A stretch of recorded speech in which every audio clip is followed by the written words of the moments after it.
Batman de 1989 marcó un antes y un después no solo para Tim Burton, quien se ganaría un gran reconocimiento dentro de la industria, sino también para lo que sería el gran universo de DC más adelante. Con todo el apoyo de la crítica y el público, Batman de Michael Keaton se transformó en una de las películas más taquilleras de la historia, al menos hasta ese momento. La revolución dentro de la industria y la mirada que tenían muchos ejecutivos sobre personajes de cómic cambió por completo. Gracias a esta versión oscura del murciélago es que llegaron grandes productos como Batman, la serie animada, X-Men y otras que continuaron la línea madura de Burton. Pero también le siguieron varias secuelas que intentaron vender muchos juguetes, pero lo único que consiguieron fue matar a la franquicia. Así que en este video vamos a recordar toda la saga noventera de Batman. Mi nombre es Diego y sean bienvenidos al canal del Hood. Sin más que decir, empecemos.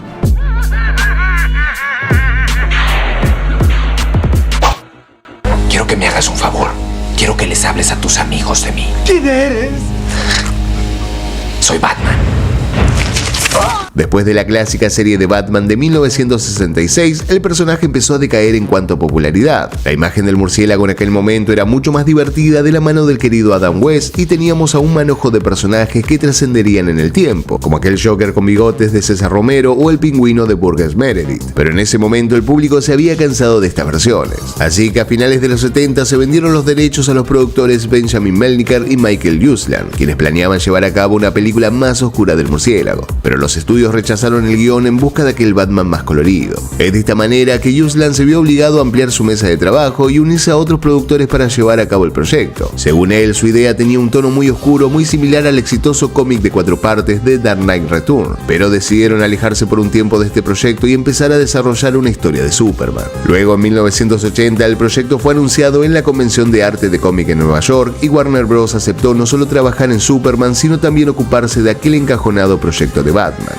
Los primeros borradores habían estado a cargo de Tom Mankiewicz, quien tenía una vasta experiencia en películas de James Bond, e intentó que Batman se sumergiera más que nada en un ambiente de mafias más reales. Para esto contempló la idea de que el murciélago se enfrentara al pingüino como principal villano, pero la idea no terminó de convencer a los productores y se sumaron Ivan Reitman, quien venía de trabajar en Los Cazafantasmas, y Joe Dante, que venía del gran éxito de los Gremlins. Ahí se barajaron otros nombres y Joe Dante propuso tener como villano al Joker, y que este fuese interpretado por John Lithgow. Reitman propuso a Bill Murray como Batman y a Eddie Murphy como Robin, pero esto tampoco convenció a los ejecutivos y después de 9 reescrituras decidieron continuar con la línea de Mankiewicz, pero con el Joker como único villano. Como lo habrás notado, soy muy feliz. Para ese entonces los nombres para la dirección revoloteaban sobre un joven Wes Craven, pero la producción se detuvo a contemplar el éxito de una película titulada La gran aventura de Pee-wee y Tim Burton fue el elegido. Cuando Burton tomó el timón del proyecto, lo primero que hizo fue encomendarle a su novia Julie Hickson que preparara un nuevo guión de 30 páginas para reemplazar el de Mankiewicz, ya que lo había considerado demasiado cursi. Más que nada después de haberse encontrado con 2 obras que lo maravillaron por completo, como fue The Dark Knight Returns y The Killing Joker. Según Burton, él no era amante de los cómics, pero después de estas lecturas quedó tan impresionado que admitió su error al haber sido uno de los tantos que subestimaba a estos personajes. En 1986, Burton continuaba modificando el guión y se terminó acercando a Sam Hamm, un fanático de los cómics, para que lo escribiera de nuevo. El escritor lo primero que hizo fue desechar varias escenas que mostraban el origen de Batman, y a cambio las reemplazó por algunos flashbacks. También introdujo a Vicky Vale como el interés amoroso de Bruce Wayne y reemplazó a Rupert Thorpe por su propia creación del fiscal Carl Grissom. Pero cuando todo parecía estar listo para que Warner diera luz verde al guión, este fue filtrado y vendido en varias comiquerías de Estados Unidos. Sin embargo, el estudio lo aprobó y continuaron el desarrollo de la película. En 1988, Tim Burton estaba gozando del éxito inesperado de Beetlejuice, aquel fantasma encarnado por Michael Keaton, pero cuando el director propuso al mismo actor para que se pusiera el traje de Batman, el estudio lo rechazó por considerarlo un actor cómico. Para ese entonces, Warner le había propuesto el personaje a Mel Gibson, pero el protagonista de Corazón Valiente lo rechazó para llevar a cabo la secuela de Arma Letal. A partir de ahí, Keaton fue seleccionado, aunque Bob Kane y Michael Uslan no estaban de acuerdo y hasta llegaron a considerar despedirlo. The risk came in because of the scale of this thing. But if this character doesn't work, this movie doesn't work. Now, I kind of knew that, but I didn't want to think about that, or I was a dead man. Más allá de que Keaton se quedó con el papel, los fanáticos del murciélago también se enfurecieron y tiempo después el estudio confesó haber recibido cientos de cartas pidiendo que eligieran a otro actor. Cuando escuchaban el nombre de Keaton, lo primero que venía a la mente era Beetlejuice, y cuando escuchaban a Burton, muchos recordaban La Gran Aventura de Pee-wee. Esto hizo que Warner adelantara la producción para que la película se estrenase lo antes posible, y también contrataron al co-creador de Batman, Bill Finger, como consultor. Igualmente, la polémica y las críticas sobre el actor se hicieron insostenibles, y el estudio decidió lanzar un tráiler de la película sin haberla terminado, pensando que así calmaría la bronca del público. El resultado de aquel avance fue casi milagroso. Inmediatamente los fanáticos de Batman amaron cómo quedaba aquel traje en el actor y las polémicas fueron apaciguándose. Te amé desde que te conocí, pero no sé qué pensar de esto. Creo que no lo sé. Algunas veces yo tampoco sé qué pensar. Pero antes de este feliz desenlace, es interesante saber que a la industria no le interesaban llevar a cabo películas de superhéroes. La mayoría consideraba a los personajes de cómics como algo pasajero y exclusivo de los niños. Por este motivo es que costó desarrollar una película del murciélago y también grandes actores rechazaron ponerse el traje. Dentro de ellos no solo se contempló a Mel Gibson, sino también a Kevin Costner, Bill Murray, Harrison Ford y Pierce Brosnan. William Dafoe también fue considerado como el Caballero de la Noche, aunque los rumores apuntaban a verlo más como el Joker. Y ya que hablamos del icónico payaso, es interesante saber que también se consideró a Tim Curry, John Lithgow, Ray Liotta y James Wood. El actor Lithgow confesó años después del estreno que había convencido a Burton de no elegirlo porque pensaba que el papel no era tan importante, algo de lo que se lamentaría mucho después del estreno. Por otro lado, el talentoso Robin Williams había sido elegido para el querido payaso, pero esto había sido una oferta irreal por parte del estudio para presionar a Nicholson. El actor había estado en la mesa del proyecto desde que hizo su aparición en Las Brujas de Eastwick en 1987. Aún así, Robin Williams tomó tan mal aquella situación que años después rechazó la oferta para dar vida al acertijo. Pero como Nicholson no era un actor de reparto más, sino una gran estrella, acordó con la producción ciertos detalles antes de firmar el contrato. Dentro de las peticiones dejaba en claro cuántas horas iba a filmar, también tiempo libre para ver los partidos de Los Ángeles Lakers en su casa, y por último redujo su tarifa de $10 millones a 6 millones a cambio de una parte de las ganancias de la película, que incluía también parte de la mercancía. Una decisión bastante acertada, ya que gracias a esto su ganancia fue de más de $50 millones. Contéstame una pregunta. ¿Has bailado con el diablo por las noches? ¿Cómo? Siempre le pregunto eso a mis víctimas. A diferencia de los cómics, donde nunca se reveló el verdadero nombre del Joker, en la película sí lo hicieron. Este fue un homenaje al actor que dio vida a Alfred en la famosa serie de los 60, Alan Napier. Así que al Joker lo bautizaron como Jack Napier. There's no safe there. Alfred, be careful, the Joker's an arch criminal. Luego se contrató al actor Billy Dee Williams para el papel de Harvey Dent, pensando en que el actor diera vida a 2 caras más adelante, pero lamentablemente en Batman Forever lo cambiaron por Tommy Lee Jones. Para el sombrío diseño de Ciudad Gótica, Burton contrató a Anton Furst, diseñador con el que quería trabajar en Beetlejuice pero no pudo. Ambos crearon la ciudad inspirados en la película Brasil de 1985 de Terry Gilliam y también en la obra de Antonio Gaudí. Burton quería que Gotham fuese la ciudad más fría y sombría que nunca nadie hubiese imaginado, una que estuviera gobernada por el crimen y diera la sensación de que el infierno surgía de sus calles. El trabajo artístico fue tan asombroso que la Academia premió a Furst con el Oscar a Mejor Dirección Artística. Para la creación del Batimóvil se inspiraron en varios autos de los años 30 y 50 y también varias máquinas de guerra. Primero empezaron utilizando un Jaguar y un Ford Mustang hasta que finalmente se quedaron con un Chevrolet Impala al que le añadieron 2 ametralladoras. El auto más adelante fue comprado por el comediante Jeff Doham, quien le puso un motor Corvette para poder circular en la calle. Para el diseño del traje de Batman se contrató al diseñador Bob Ringwood, quien rechazó trabajar en Arma Letal para participar en Batman. Según él, el diseño era algo sencillo. Sabía que Batman era alguien muy atractivo, elegante y sumamente alto. El problema radicó en que Keaton era casi lo opuesto. Entonces el desafío estaba en hacer de Keaton, quien tenía un aspecto normal, alguien imponente. En este proceso se crearon 28 diseños esculpidos en látex, 25 capas y 6 máscaras diferentes. Pero después de que se diseñó el traje surgió otro problema. Keaton era algo claustrofóbico y tampoco escuchaba dentro del traje. Sin embargo, esta incomodidad hizo que el actor llevara a Batman a otro nivel, brindándole un ánimo mucho más sombrío. Otro gran detalle fue que aquel Batman no podía mover el cuello, algo que se mejoró en la secuela, pero que trascendería en el tiempo como un meme y fue parodiado en la película de Flash del 2023. Otro aspecto muy interesante es que algunos de los momentos más icónicos de la película fueron improvisados. Uno de ellos fue el "Yo soy Batman" de Michael Keaton. En lugar de aquella frase, el actor tenía que decir "Yo soy la noche", pero esto le gustó tanto a Burton que decidió dejarlo. También la escena donde el Joker baila en el departamento de Vicky Vale fue completamente improvisado por Jack Nicholson. Para la clásica música de Batman, Burton convocó a Danny Elfman, con quien había trabajado en La Gran Aventura de Pee-wee y Beetlejuice. En ese momento el compositor no era tan reconocido como lo es hoy en día, y cuando recibió el proyecto se preocupó por pensar que no estaba a la altura. Aparte, varios ejecutivos habían pensado en Michael Jackson y Prince para la banda sonora y esto había llegado a los oídos de Elfman. Finalmente se grabaron 2 bandas sonoras, una de Prince, la cual no convencía para nada a Burton, y la otra de Elfman en conjunto con Shelley Walker. La última también se utilizaría en la serie animada del murciélago. Finalmente, cuando la película vio la luz, se convirtió rápidamente en un éxito y también en un camino a seguir. Su presupuesto había sido de $48 millones y lo que recaudó fue más de 400 millones. Las críticas no hicieron otra cosa que elogiar el gran trabajo de la película, su dirección, guión y destacaron el trabajo de Jack Nicholson. Pero una parte de los fanáticos se dispusieron a escribir sus cartas enojados porque el Joker había matado a los padres de Bruce Wayne, siendo que los cómics era Joe Chill. Y también reclamaron la decisión de dejar entrar a Vicky Vale a la Baticueva. Más adelante, el guionista estuvo de acuerdo con aquellos reclamos y aseguró que debían de despedir a Alfred por aquella decisión. ¿Por qué no me dejas entrar? Contesta. Estás adentro.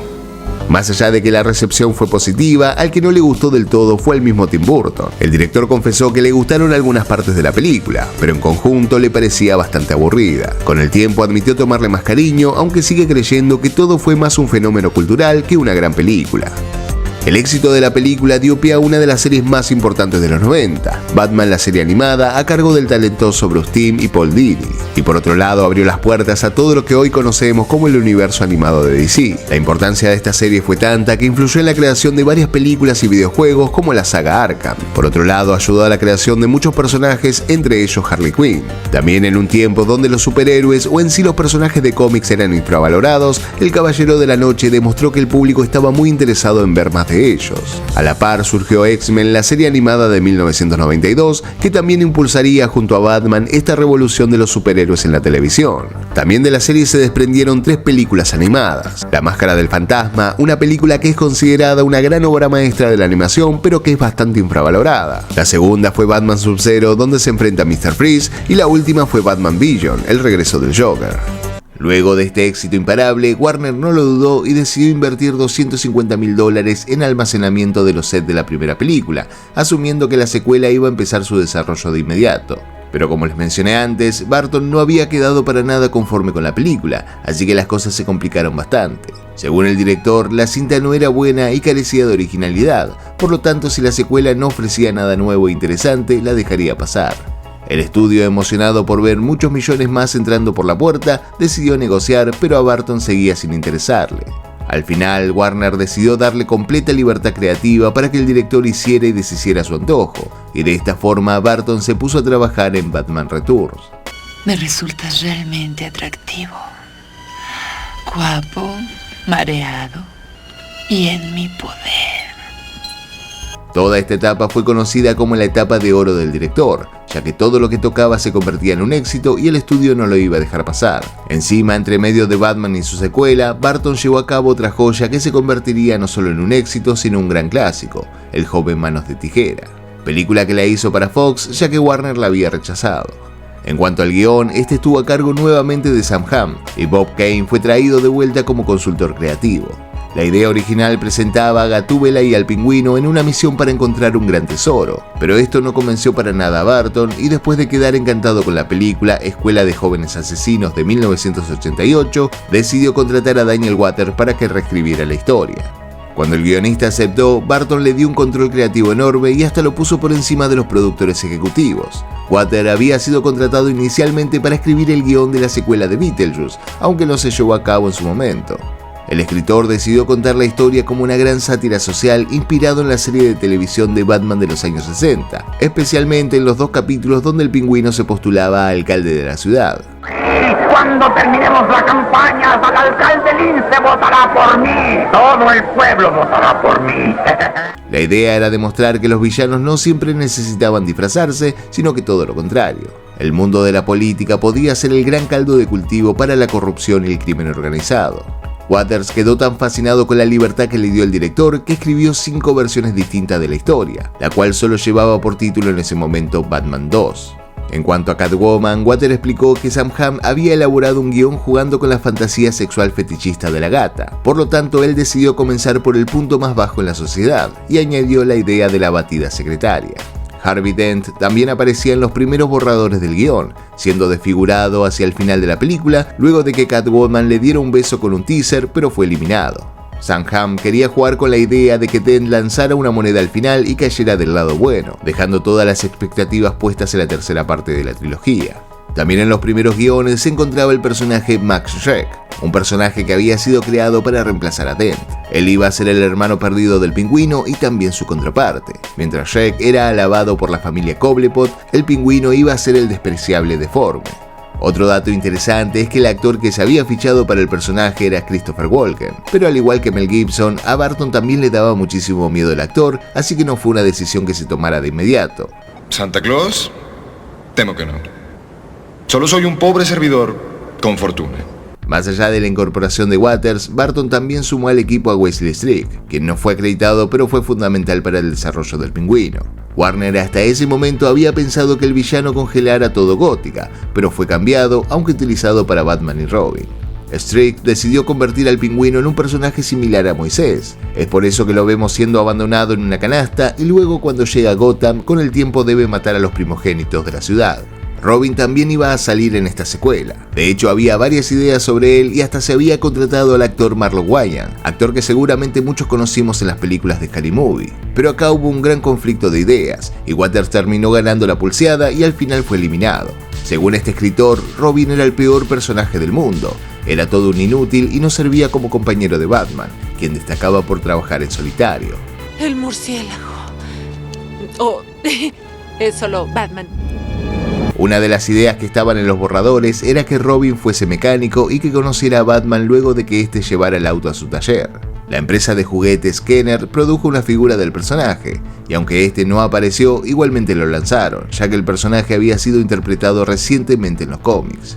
Y como había sido pensado como una secuela, en aquellos guiones se habían incluido ciertas continuaciones de subtramas de la primera, como algunas revelaciones sobre el pasado del Joker, pero como Barton quería hacer una cinta independiente, todo esto fue desechado. De hecho, para el director, Batman Returns era una película independiente del personaje y no una secuela. La disconformidad con la primera parte había sido tanta que prefería ignorarla. Luego dieron paso a la contratación del reparto. Michael Keaton regresó encantado después de negociar un caché de $10 millones. También supervisó la historia, de la cual quitó gran parte de su diálogo. Después de ver la película final, Waters reconoció que el actor había tomado la mejor decisión. Y también, después de sufrir claustrofobia en la primera película, se hicieron varias modificaciones al nuevo traje. ¿Quién es el hombre detrás del murciélago? ¿Podrías ayudarme a descubrir a la mujer detrás de la gata? En cuanto a Gatúbela, en primera instancia Annette Bening fue la elegida, pero debido a su embarazo terminó renunciando. Después de esto, varias actrices se presentaron al casting, siendo una de ellas Susan Sarandon y la cantante Cher. Pero finalmente Michelle Pfeiffer fue seleccionada después de arreglar un interesante pago de $3 millones y un porcentaje de la taquilla, un valor bastante superior al que le habían ofrecido a Bening. Pfeiffer no había sido una última opción, sino que antes había sido considerada para ser el interés amoroso de Bruce Wayne, Vicky Vale, después de que la actriz de la primera película se lesionara y no fuese contratada. La actriz también se sometió a un intenso entrenamiento que no terminaría ahí, sino que también continuaría siendo estresante cuando le pusieron el traje que fue sellado al vacío para que le quedara mejor, pero por otro lado tenía poco tiempo para realizar sus escenas, debido a que después de cierto tiempo podía desmayarse. También tuvo que aprender a utilizar el látigo, con el cual accidentalmente cortó la cara de su entrenador. La menina que estaba buscando. Qué frío hace aquí. Y para el Pingüino, Waters explicó sencilla y sinceramente que había escrito el personaje pensando en Danny DeVito, así que no hubo muchos problemas en cuanto a definir quién lo interpretaría, aunque DeVito no aceptó fácilmente. Gracias a que Jack Nicholson lo convenció de aceptar el papel, es que DeVito nos regaló una de las mejores interpretaciones del personaje. Para la increíble imagen de este villano, Barton se contactó con otro gran maestro de los efectos especiales, Stan Winston, creador de monstruosas criaturas como los xenomorfos de Alien y Jurassic Park. Después de más de 3 horas en el set de maquillaje, el resultado fue extraordinario pero también aterrador. Barton quedó impresionado y definió aquella imagen como un estilo bartinesco exagerado. Este aspecto fue un gran secreto que Warner intentó ocultar hasta que saliera la promoción oficial, pero una imagen fue filtrada y el estudio se lo tomó bastante en serio hasta que contrataron detectives privados para ver quién había filtrado la foto.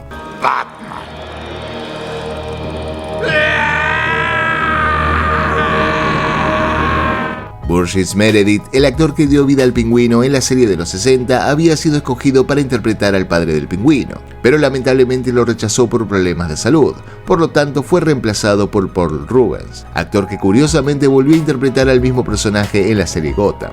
Debido a que la condición de Barton para aceptar volver como director era absoluta libertad creativa, la producción fue bastante ambiciosa. Los sets de toda Gótica pasaron a ser los más grandes e imponentes de todas las producciones de Warner. Hasta incluso Michelle Pfeiffer se perdió en uno de ellos. También se trasladaron en avión un total de 30 pingüinos africanos y 12 pingüinos rey. Esto resultó muy costoso ya que su estadía requería un lugar refrigerado, una piscina, media tonelada de hielo fresco y obviamente bastante alimento. Dicen que el gasto total fue de más de $1 millón y se ve que los pingüinos disfrutaron su estadía porque la mayoría se aparearon y pusieron huevos. Pero aunque esto pueda sonar algo gracioso y un dato de color, hubo varias organizaciones dedicadas a la protección animal que marcharon en contra de aquella utilización. Algo muy gracioso que ocurrió debido a la horrenda apariencia del pingüino es que un mono no quería cooperar entregándole una carta de Batman porque le daba bastante miedo. Esto hizo que el monito le terminara mordiendo la entrepierna. Afortunadamente DeVito no resultó herido debido al relleno del traje. Después de finalizar el rodaje, al estudio se le ocurrió que Catwoman sobreviviera para contar con el personaje más adelante. Pero Pfeiffer no estaba disponible, así que contrataron a una doble para grabar una pequeña escena y también crearon un animatronic para retratar la cabeza de la actriz. Esta escena tuvo un valor de $250.000 y finalmente quedó eliminada. En cuanto a la música, el maestro Danny Elfman regresó para poner su impronta, y esta vez con una confianza mucho mayor a su anterior participación, regalándonos una banda sonora aún más inmersiva y sombría. Después de esto comenzó el marketing y la publicidad fue arrasadora, pero hubo un gran inconveniente que necesitó la colaboración de la policía. Los pósters donde aparecía Gatúbela desaparecían a cada rato. La gente los robaba apenas pasadas unas horas, por lo tanto la policía se dedicó a custodiar ciertos lugares donde estaban pegados. Batman Returns se estrenó el 19 de junio de 1992 y si bien tuvo una buena recepción por parte de los fans de la primera entrega, no logró cautivar a una nueva audiencia. Su recaudación fue menor a su antecesora, logrando recaudar un poco más de $260 millones. Después de esto surgieron varios problemas en cuanto al tono sombrío que Barton le había impregnado a la película, pero hubo una empresa que se fastidió aún más. McDonald tenía un contrato con el estudio para lanzar la figura junto a la cajita feliz, pero los personajes no eran para nada llamativos para un niño, mucho menos el pingüino, así que presionó al estudio para que la tercera entrega fuese completamente diferente. Según Tim Burton, Warner tomó en cuenta las opiniones de la cadena de comidas rápidas y lo invitó a hacer una tercera entrega mucho más pequeña. Esta presión terminó alejando al director de la producción, ya que no estaba de acuerdo con que McDonald fuera quien instalara las ideas creativas y pasara por encima de los profesionales que se dedicaban a hacer cine. La cancelación de la visión de Burton para la tercera película de Batman llevó a un cambio de tono radical en la franquicia. Warner optó por un enfoque mucho más familiero y las cosas empezaron a salir bastante mal. Batman, eternamente. Es así que 3 años después de la oscura Batman Returns, nos encontramos con Batman Forever, con un tono mucho más ligero y a tono con la imagen familiar que no solo McDonald's sino también Pepsi necesitaban para vender sus productos. Un emparedado sería su mejor acompañante, señor. No tengo apetito. Tim Burton se convirtió en productor y la dirección cayó en manos de Joel Schumacher. En Batman Forever vemos a un Bruce Wayne encarnado por Val Kilmer y ahora enfrentando a otros 2 villanos icónicos como es el Acertijo, interpretado por Jim Carrey, y a Dos Caras, esta vez por Tommy Lee Jones. Pocas personas son invierno y verano, pero tú eres un buen ejemplo. Y por otro lado, el guión introduce finalmente a Robin, pero lejos de Mayans como se había seleccionado anteriormente, y ahora tenemos a Chris O'Donnell. Pues si somos iguales, Bruno, ayúdame.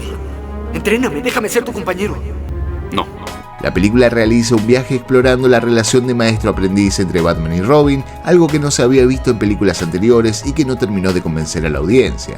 La historia pasó por incontables reescrituras. En los primeros guiones habían establecido llevar a cabo una precuela de Batman de 1989, basándose en el cómic Batman Año 1, pero esto fue descartado.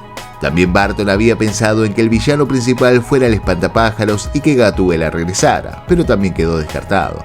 Llegar a elegir a todo el elenco fue un verdadero desafío para los productores. Michael Keaton decidió no volver como Batman porque no le convencía la dirección que estaba tomando la película, más orientada a lo familiar. Así fue como Val Kilmer tomó el mando del Caballero Oscuro. Como dato curioso, Kilmer aceptó el papel sin ni siquiera haber leído el guión, solo porque era un gran fanático de Batman desde niño y pensó que iba a ser un sueño hecho realidad. Pero ignoraba que ese sueño se convertiría en una pesadilla de la cual se arrepentiría por el resto de su vida. Yo no necesito ojos. En mí, la oscuridad es aliada. Tommy Lee Jones fue elegido para interpretar a Dos Caras, aunque hubo rumores de que no estaba muy contento con la forma en que el personaje había sido llevado a la pantalla. Y ni hablar de Jim Carrey como el Acertijo, cuya interpretación fue tan excéntrica como se esperaba y que claramente marcó una gran diferencia en el tono de la película. Excentricidad que llevó a que Jones terminara odiando completamente a Jim Carrey. Mucho después del estreno trascendió la noticia que el consagrado actor, que había ganado un Oscar un año antes por su participación en El Fugitivo, no podía ni ver a Jim Carrey. Esto hizo que despotricara con él cada vez que lo veía y hasta llegó a acercarse al director para recomendarle que lo reemplazara por otro. Con los años, Jim Carrey confirmó lo trascendido y añadió que un día se lo había cruzado y Jones directamente le dijo que lo odiaba y que no aprobaba su tipo de humor, el cual le parecía aberrante. ¿Alguna vez te han dicho que tienes un genio demasiado impulsivo? Cuando Keaton todavía estaba contratado como Batman, la actriz Rene Russo fue elegida como la doctora Chase Meridian, el interés amoroso de Bruce Wayne. Después de que Keaton salió y Kilmer entró, decidieron que Russo era demasiado mayor para trabajar como el interés amoroso de Kilmer. Luego se consideraron varias actrices como Sandra Bullock, pero Nicole Kidman terminó siendo elegida. Tú apagarías mi fuego. Me gustaría saber qué hay detrás de la máscara. Todos usamos máscaras. Mi vida es un libro abierto. Tú lees. Chris O'Donnell estaba muy emocionado por ser el compañero de Batman, pero no solo tuvo que padecer las complicaciones de la producción y los roces de Jones con Carrey, sino que después del estreno la cantidad de críticas negativas que recibió hicieron que su carrera se fuese apagando. Al día de hoy el actor se mantiene alejado de la actuación y decidió dedicarse en gran parte a una empresa de pizza llamado Pizzana. Vaya héroe que resulte ser. A todo esto, ¿recuerdan que les mencioné lo feliz que estaba Val Kilmer de cumplir su sueño de ser Batman? Bueno, su experiencia comenzó a deformarse después de ponerse el traje. En el documental producido por Amazon hace unos años, el actor contó que el traje le resultó verdaderamente frustrante, ya que le era imposible realizar una buena actuación. Todo esto llevó a que el entusiasmo infantil que tenía fuese destrozado por la realidad del batitraje y que llegara a la conclusión de que su papel era simplemente aparecer y pararse donde le indicaban. La contratación del nuevo director hizo que el diseño cambiara rotundamente y tuviese un estilo único.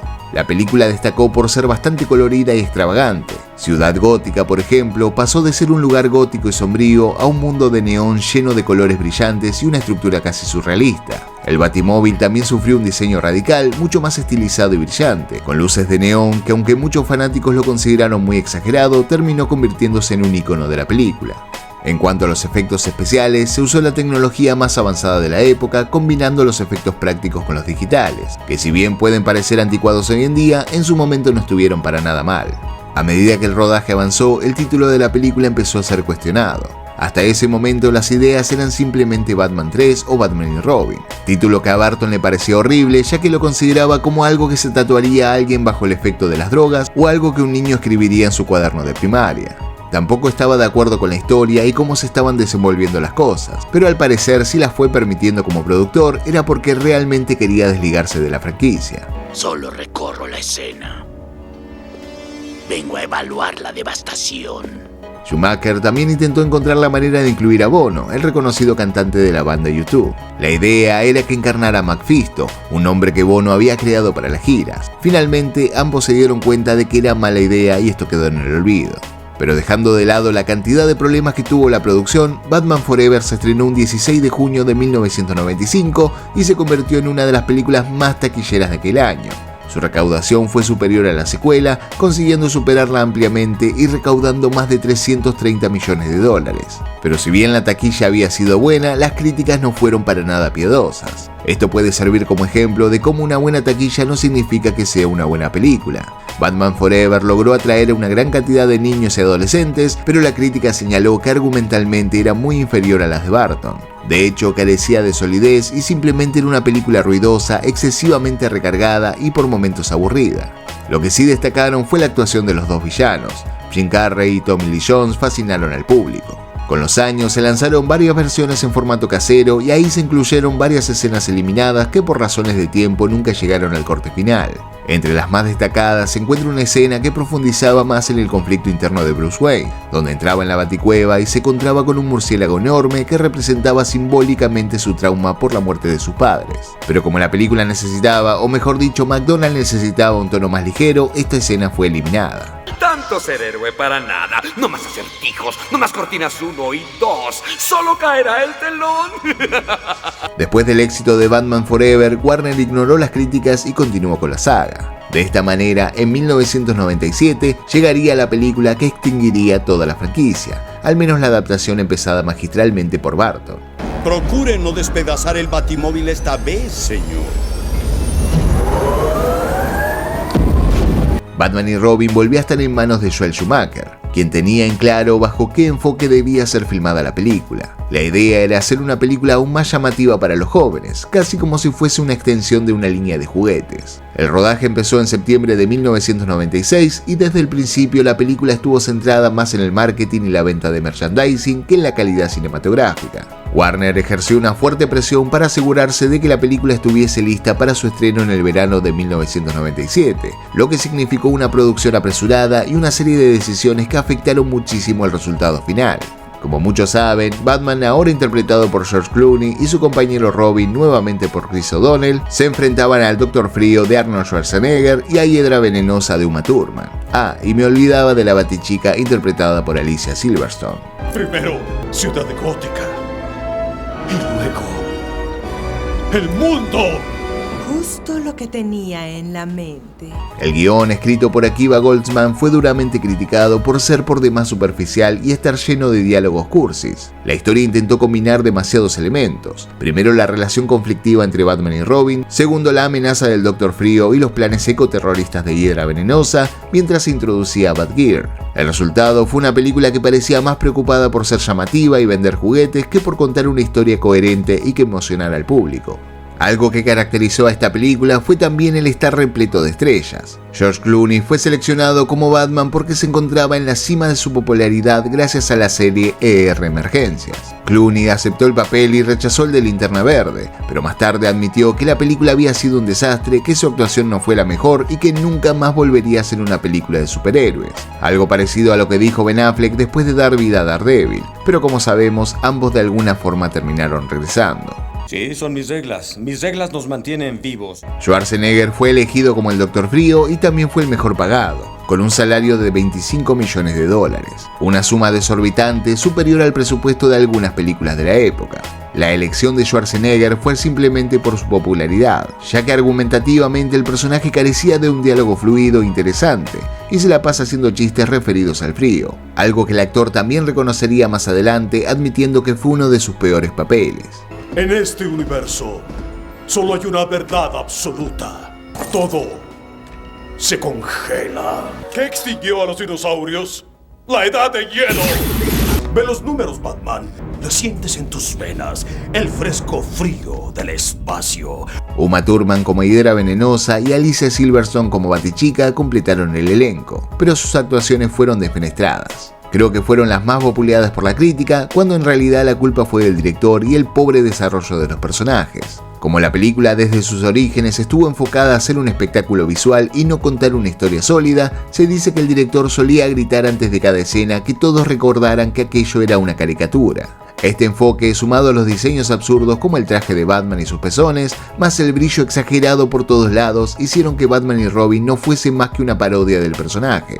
George Clooney recordó la película en varias ocasiones y lo incómodo que era actuar con el traje, hasta que decidió resignarse y que no le importara si su actuación era buena o mala. Pero homenajeando a Batman Forever, entre Batman y Robin también hubieron varios problemas entre el director y los actores. Schwarzenegger, por ejemplo, tenía un contrato que estipulaba un horario de trabajo muy específico, lo que complicó el tiempo de rodaje y generó tensiones entre el actor y el director. Esto, sumado a la presión del estudio que quería estrenar la película el siguiente verano, terminaron incomodando a todos y el resultado final fue desastroso. En postproducción, igual que en las anteriores películas, se eliminaron varias escenas, pero en su gran mayoría fueron donde salía Batichica. El motivo era que Alicia Silverstone había engordado un poco durante el rodaje y el equipo de vestuario había tenido que rehacer su traje. Cuando esto salió a la luz, la prensa se encargó de hacer de este secreto un infierno para la actriz. El tema escaló tanto que hasta el director salió a hacer algunas declaraciones en su defensa. Los secretos son el primer prerequisito de esta casa. A meses del estreno de Batman y Robin, Warner empezó una campaña realmente agresiva lanzando todo lo que podían imaginar, desde cómics, juguetes, videojuegos y hasta montaron atracciones con la temática de la película que las personas podían visitar. Batman y Robin se estrenó un 20 de junio de 1997 y si bien no fue un fracaso en taquilla, sí fue un fracaso en cuanto a las críticas. No solo la prensa la señaló como una película estúpida, sino que los fans del Caballero de la Noche también se sintieron decepcionados. A partir de acá, la mayoría del elenco reconoció que la película era bastante mala. Clooney llegó a encontrarse con Schwarzenegger y se presentaron como los dos responsables de haber matado a Batman. Chris O'Donnell también fue bastante duro y dijo que el enfoque de Schumacher se había pasado de la raya. También aclaró que lo de los pezones no le había molestado tanto, pero sí que le pusieran unas enormes braguetas a sus trajes, algo que muchos insinuaron que era a propósito ya que Robin era gay y estaba implícitamente puesto. Ya lo superé, de verdad, te lo aseguro. También yo lo sé, pero qué tallos. Y pistilos. Estoy de acuerdo. Si la película hubiese resultado exitosa, Warner tenía planeado una secuela donde Batman se iba a enfrentar finalmente al Espantapájaros y a Harley Quinn. También se habló de un regreso para el Joker con Jack Nicholson retomando su papel y hasta incluso tenían pensado un spin-off para Robin, pero todo esto se fumó. El fracaso de las últimas películas, al menos en críticas, cancelaron el ambicioso crossover entre Batman y Superman. Clooney iba a volver a interpretar al enmascarado mientras se enfrentaba al Superman de Nicolas Cage. Pero finalmente, en marzo del 2023, se lanzó un cómic titulado Batman 89 que recopiló las dos películas de Burton y continuó sus historias concluyendo con aquella tercera parte que el director no llevó a cabo. Esta se dio el gusto de retomar con Billy Dee Williams como Dos Caras y también recuperó el concepto de un Robin afroamericano. Después de todo esto, muchos años después, cuando DC intentaba establecer su universo cinematográfico, el director Andy Muschietti decidió volver a convocar a Michael Keaton para una última aventura como Batman. I'm Batman. Así es que el murciélago brilló una vez más en la película de Flash protagonizada por Ezra Miller. Y más allá de que su recepción fue bastante polémica y hasta podría decirse muy mala, lo que más destacó positivamente hablando fue el regreso de Keaton y su digna despedida de este universo cinematográfico. Pero bueno amigos, llegamos al final de esta saga oscura y colorida de los 90. Ahora les toca a ustedes decirme qué piensan de este Batman y en sí sus apariciones a lo largo del tiempo. En lo personal, las dos de Burton las disfruté muchísimo, al igual que las series y las películas animadas. Y también debo decir que disfruté muchísimo la película de Flash gracias a este maravilloso murciélago. Y si les gustó el video, no se olviden de dejar un like y activar la campanita para que YouTube los notifique de cada video nuevo que subo. Por mi parte, muchísimas gracias por haber llegado hasta el final y nos vemos en un próximo video. Chao.